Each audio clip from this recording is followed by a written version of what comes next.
داتا علی حجویری علیہ الرحمہ فرماتے ہیں کہ میں سویا ہوا تھا حضرت بلال رضی اللہ تعالیٰ عنہ کے مزار اقدس پر، اور میری آنکھ لگی، اور جیسی آنکھ لگی تو حضور نے کرم فرمایا، خواب میں مجھے دیدار کرا دیا۔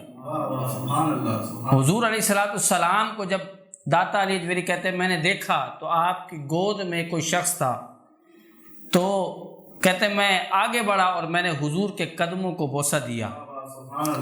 داتا علی حجویری وہ ہیں کہ جو حضور کے قدموں کو بوسہ دیتے ہیں، ان کو یہ شرف حاصل ہوا۔ عرض کی حضور کرم فرمائیں، یہ بتائیں یہ کون ہیں؟ اور کہتے ہیں میرے دل میں یہ خیال تھا یا تو یہ امام حسن ہوں گے یا تو یہ امام حسین ہوں گے۔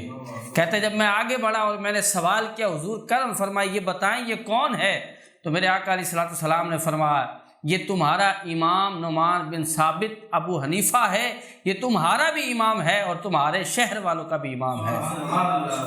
ایک انگریز آیا تھا، اس سے سوال کیا کہ تو نے لاہور بھی دیکھا ہے، شیش محل بھی دیکھا ہے، اس میں تو نے بہت سے مناظر دیکھے ہیں، مینار پاکستان بھی دیکھا ہے، شاہی قلعہ بھی دیکھا ہے، بہت سے مناظر دیکھے ہیں، بتا تجھے لاہور میں کس چیز نے متاثر کیا ہے؟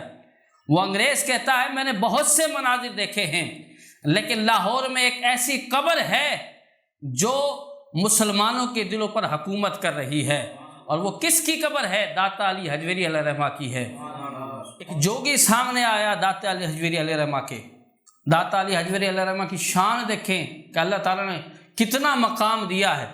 وہ آ کر کہتا ہے فقیر تیرے اندر کوئی کمال ہے تو کمال دکھا۔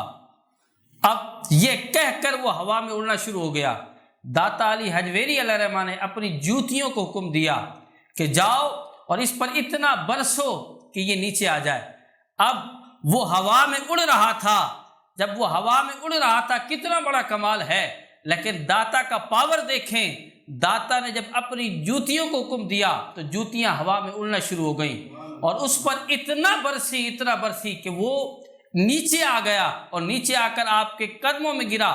صرف خود ہی مسلمان نہیں ہوا بلکہ جتنے اس کے چیلے تھے ساروں کے ساتھ قدموں میں گرا اور کلمہ پڑھ کے سارے مسلمان ہو گئے۔